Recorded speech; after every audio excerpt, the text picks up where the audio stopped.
guys! Welcome to our YouTube channel. This is Angel of Team Zulueta. Don't forget to subscribe, hit the notification bell, and like and share. Previously, we have uploaded a vlog regarding the life of an OR nurse here in Australia. If you haven't watched it yet, click this link or click the link in the description box. Many of our followers, wow, di ba? Influencer, may followers, maybe 2 of them requested for me to do a vlog on how to become an OR nurse here in Australia. That's why I'm doing this vlog according to my experience and based on the experience of my colleagues and friends at work.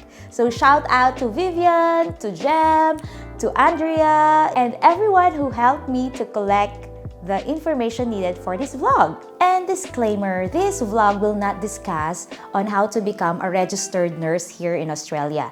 This vlog is just for you to be able to know on how you will become an OR nurse, how to apply to become an OR nurse with or without experience. If you are already a registered nurse here in Australia, whether you are overseas or onshore, we will be discussing the things that you should know on how to become an OR nurse with or without experience. And yes, I'm still here in my operating room background. O, diba? Ang sosyal ni bakla, may pa-operating room background. Okay, so let's start with the one who has experience. And based on my experience, o di ba puro experience na lang itong vlog ko? Based on my experience, I applied overseas. So I was in UAE when I applied here in Australia. So what I did, I started applying online. So I have this seek.com, indeed.com, and also the websites of the different hospitals here in Australia. Okay, so for me, I want to work here in Melbourne. That's why I've researched all the hospitals here in Melbourne, and then I went to the career page to check all the job vacancies. Luckily, when I applied at Indeed.com, an agent contacted me, and this agent was Iman Mullen. I hope I've pronounced it correctly. I've tried my best. Okay, so Iman Mullen, this is his contact details. He contacted me and then gave me different options. Not only one hospital, but different hospital all over Australia. Yes, that is right. Not only in Melbourne, he offered me work in Darwin and in Hobart, Tasmania, and also in Mildura. So different parts of Australia. Yes, that's how good he is. Okay, and aside from that, I am lucky that this agent did not ask for anything in return. I did not pay him. Because there are some agents, like the agent of my friend, who would ask for a fee just for you to help in looking for a job, just for you to be sponsored for a job. So my friend paid, I think, $7,500. Imagine paying $7,500 just for you to have a job. But this agent did not ask for anything from me. Yeah, he even helped me on how to apply and how to answer all of the interviews. You will have a mock interview with him wherein he will send you all of the questions the day before, and then you'll be given the chance to review, to practice, and then after that, he will call you via Skype, and then he will ask you all of these questions, and then he will give you a feedback on how to improve your answers. O diba? Aarte ka pa ba? Talagang tutulungan ka niya, guys. Yeah. After that, he will arrange an interview with the employer, and then this will be just via Skype or via telephone. So for me, different hospitals, different mode of interview. I had Skype, I had via telephone as well.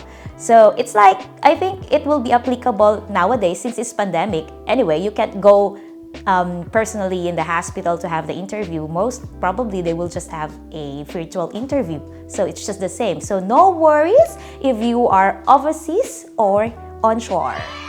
And since I was overseas, the hospitals that this agent provided were all sponsoring a working visa. So that's an important thing. For example, we are overseas and we didn't apply for permanent residency yet.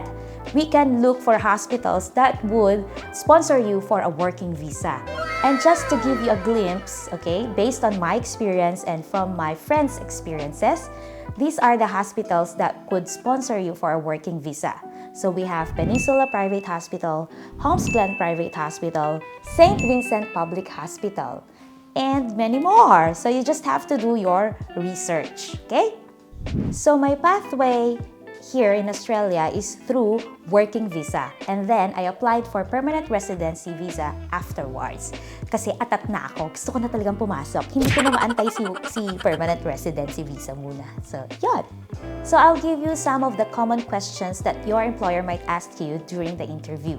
So, first, what do you know about the hospital that you're applying for? That is very important. You have to know the bed capacity of the hospital, the mission and vision of the hospital. Yes, it's a very big plus point if you will be able to answer that. It's easy, it's an easy question, but don't take it for granted. You should also know the national standards of nursing practice. Hindi nawawala yan sa interview questions, okay? Apart from that, they will also ask about your strengths. And since you have the strengths, they will also ask about your weaknesses. So be ready to answer those questions. And also, they're always asking about handling conflicts. Ayan, so hindi lang sa boyfriend mo, ganyan, sa girlfriend mo, paano mo i-handle yung conflict sa relationship mo. You will also have to answer on how you will be able to handle the conflicts within your colleagues and you. And then, they will give you some scenarios, like for example, they will ask you if a sponge was left inside the patient's body, or for example, if you have an incorrect count, what will you do? So if you are really having an OR experience, you will be able to answer all of the scenarios that they will give to you because you're always following the policy of the hospital that you're working, di ba? So, alam kong masasagot mo yan. So, those are just the typical questions that they may ask you, and I hope that they will help you during your interview. So, let's go now to those nurses who don't have experience in operating room or perioperative nursing. So, there are 3 pathways that you can use to apply or to become an OR nurse, okay? So, first is apply directly. Second is through Transition Specialty Practice Program. And third is through Postgraduate Nursing Program. So, when I say apply directly, it means you will just try your luck. Kung nakita kasi daw ang rings, sabihin ko sa iyo, malay mo, meron kang swerte sa araw na ito. Ayan, okay? So, suntok sa buwan. Try lang. Kasi I have some friends na naging OR nurse kahit na wala silang experience, na hindi dumaan sa anumang program para mag-transition. Okay? So, ito ang mga tinatawag nating sinuwerte sa buhay. Yes. Luckily, we are here in Victoria. Because Victoria and New South Wales, they have lots of hospitals. Ibig sabihin lang yan, lots of operating rooms. At ibig sabihin lang yan, marami silang kailangan na OR nurses. So, yung ibang hospital, sa sobrang pangangailangan nila, minsan kahit walang experience o hindi dumaan sa anumang program, tinatanggap na nila. Basta't ang nakalagay doon, willing to be trained. So, sa cover letter mo, don't forget to write, you are willing to be trained and you've been dreaming to become a perioperative nurse. Mga ganon, oo.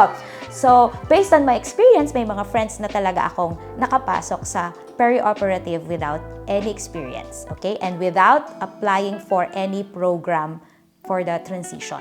So, advantage kasi nating mga graduates sa Philippines. Kasi, di ba, before you will take the board exam, you have to complete cases, di ba? That's required for the PRC para lang makapag-board exam ka. So, we are completing some surgical cases. Pwera na lang kung binili mo yung sayo noon. Pero kung hindi mo binili, pinaghirapan mo, meron kang experience in the theater, di ba? So, yon. And of course, all of us as nurses, we know about aseptic technique. So, you can use that as your weapon in applying in the perioperative nursing. Especially for those who are working in the clinic, di ba? You are assisting in some minor procedures. So, you can use that as a weapon to apply in the perioperative nursing. Just write there that you are a clinic nurse, but you are assisting in minor procedures. So, plus points na yon kahit na wala kang experience sa OR. And now, kung hindi ka pinalad, and you've tried a lot, you've tried your best to apply to different hospitals, hospitals just for you to become an OR nurse, still you failed, there are still steps number 2 and 3. Now, let's go to step number 2. This pathway is called Transition to Specialty Practice Program, or the TSP. This program aims to further develop and advance the clinical expertise and practice of a registered nurse. So these specialty programs are being offered in the following area, like in the cardiac critical care, in the ICU, mental health, in the emergency, and of course in the perioperative. So you can also search at sick.com and indeed.com. Just type transition to a specialty practice or just type TSP. So you can easily see hospitals that have this program. So for example, you are working in a hospital, like you are a ward nurse, and then you have an operating room or a theater in your hospital. You can also apply for this transition program in the same hospital. O diba, hindi mo na kailangan magpalit ng employer. So yung years of experience mo will continue. So in the TSP program, you will still have an interview, and if you will pass the interview, they will ask you to sign a contract that you will be undergoing this program for a year, for example, and then for the first few months or the first week, according to my friend, they had a 1-week intensive education week with the clinical nurse educators, wherein they will teach them the basics of perioperative nursing. So for a month, they will have their nurse buddy. The nurse buddy will be the one who will teach them, who will guide them. So, para na rin siyang educator mo, mentor mo, / your supervisor, parang ganon.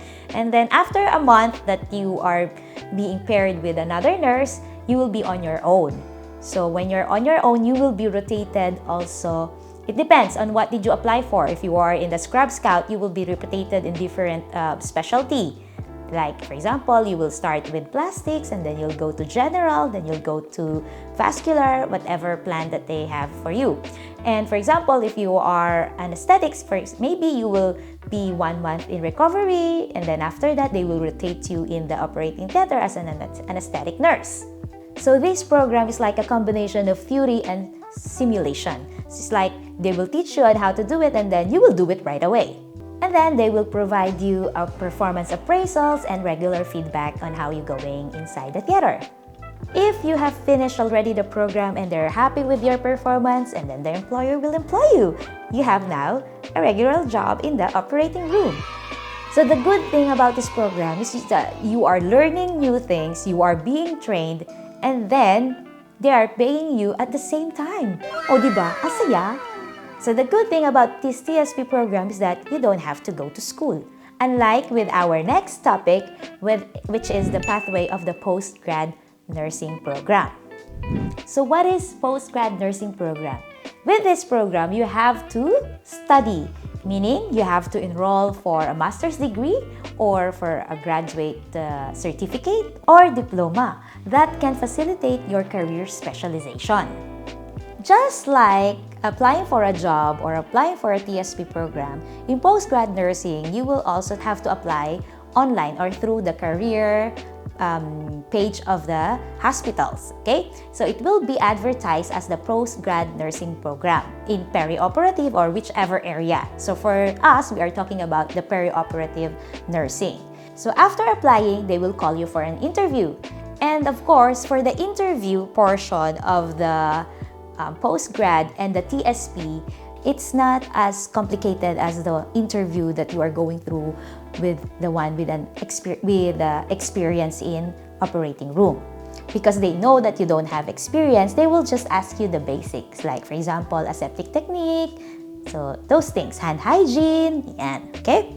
So after passing the interview and then you have already received the confirmation from work, so the education department will now contact you. So what will the education department do? They will help you to enroll to a specific university that is being tied up with that specific hospital. Every hospital, they have different universities that they are tied up with. So if you are under postgrad program, you are studying while working, and at the same time, you will pay for your own tuition fee. So for example, if you are working in a hospital that is tied up with Monash University, they are paying, I think, 6,000 plus per year. That's good for 2 semesters. So, you are working at the same time studying. So, how's your work? Paano yung hours of work mo? You are still working full-time. Okay? So, for example, for us in the theater, we are working 4 days a week. Mag-work ka pa rin ng 4 days a week. And you can apply for study leave na 5 days yata in a year. Yun ang sabi nung friend. Oo. So, you have to be wise in choosing kailan ka magsa-study leave in those 5 days lang na ibibigay sa'yo na study leave. Kumbaga, doon sa 4 days mo, for example, in a week, kuha ka ng isa to study kapag may exam na. So, mag-apply ka na study leave and of course, upon the approval of your manager. Ang kagandahan lang, since nasa postgrad nursing program ka, after mong matapos ang 1 year, you will have the graduate certificate. So, ano ibig sabihin nun? Meron ka ng additional na bayad sa hourly rate mo. So, pagtapos mo na yung 1 year, for example, and ayaw mo nang ituloy pa, kasi usually, di ba, 3 years ang nagma-masters, no? Kung 1 year pa lang, okay ka na, ayaw mo na, since nakapasok ka naman na sa OR, meron ka ng higher qualification allowance. You will just have to fill up the higher qualification form and then submit it to your manager for approval, and then after that, voila! You will have the increase in your hourly rate. Kumbaga, yung pinag-aralan mo, hindi siya wasted. Kahit naman sabi mo, ay magbabayad pa ako ng tuition fee para lang dyan, tapos mag-aaral pa ako. It's okay kasi forever na yon na ma-add sa hourly rate mo. Hanggang sa tumanda ka, hanggang sa magre-retire ka na, hanggang hindi nila binabago yung policy, may bayad ka. So for example, you have finished yung graduate certificate and then, okay, I want to study more. Another 1 year. Yun yung kagandahan dito sa Australia. Hindi mo kailangan tapusin yung 3 years na mag-masters ka para lang makuha mo yung higher qualification allowance. Another year, for diploma naman ang tawag nila doon.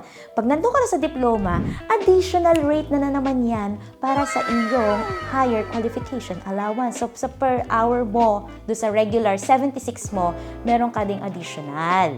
Okay? So, mas taas na ulit yon kasi mas nag-add ka ng isa pang taon eh. Ngayon, kung talagang sobrang sipag mo, another year, edi tapusin mo yung masters mo. So, yun na yung pinaka-end niya, di ba? Magkakaroon ka ng Masters of Nursing na yon. So, another additional rate sa iyong higher qualification allowance. So, yun yung kagandahan. Natututo ka na, although nagbabayad ka ng tuition fee, pero naman, yung benefit naman sa'yo nun, long term. Hanggat nagpa-practice ka ng nursing, yung allowance na yon ibibigay sa'yo hourly. For example, kapos ka sa pera, walang pang masyadong budget, mag-search ka rin ng scholarship. So, meron mga scholarship program naman yung mga uni or dun sa mismong hospital na pinag-applyan mo. So, maybe you are wondering, paano yung years of experience ko? For example, you are a ward nurse, you are a clinic nurse, nagtrabaho na ako ng 4 years sa clinic, okay, nagtrabaho na ako ng 6 years sa ward, tapos babalik ako sa OR para ako newbie. Paano yun, di ba? Babayaran ba nila ako na without experience? The answer is no.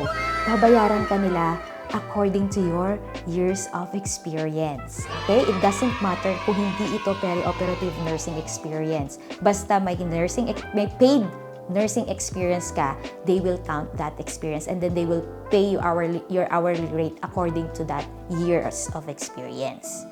But again, it depends on the hospital if they will honor your overseas experience. Because for the EBA of the public hospitals, they are not considering the overseas experience of nurses. Pero meron din naman public hospital na ino-honor yung overseas experience nila. So, tip ko yun sa inyo, before signing a contract, check. Always check kung in-honor ba nila yung iyong experience overseas or not. Kasi yung iba, hindi nila in-honor. Kung kailan ka lang nag-practice sa Australia, doon lang nila in-honor. Parang ganon. So, you have to check. Always check. Kasi, pwede ka naman makinegotiate sa kanila na parang ipaglaban mo na I have these years of experience overseas. Baka pwede nyong i-honor. Parang ganon. So, pag hindi, marami pang ibang hospital dyan na mag-honor noon. Hindi lahat pare-pareho. Okay? So there, I hope this vlog has been informative katulad nung isa ko pang vlog. Ayan, kung hindi nyo pa napapanood, click the link in the description box. And if you have some more questions or any ideas pa na gusto nyo pag-usapan about the nursing career of an OR nurse here in Australia, just leave your comment down below and then yun, magre-research ulit ako and tingnan natin kung magagawa natin. Again, lahat ng mga pinagsasabi ko dito are based on my experience and also from the experiences of my colleagues and friends at work, okay? So if you have your own experience that might help the other nurses who are looking for a job in the operating room, ayan, you can share in the comment section. Thank you for watching my video. Again, this is Angel of Team Zulueta. See you next time. So please don't forget to subscribe, like, share, and hit the notification bell for future videos. Again, God bless us all. Bye!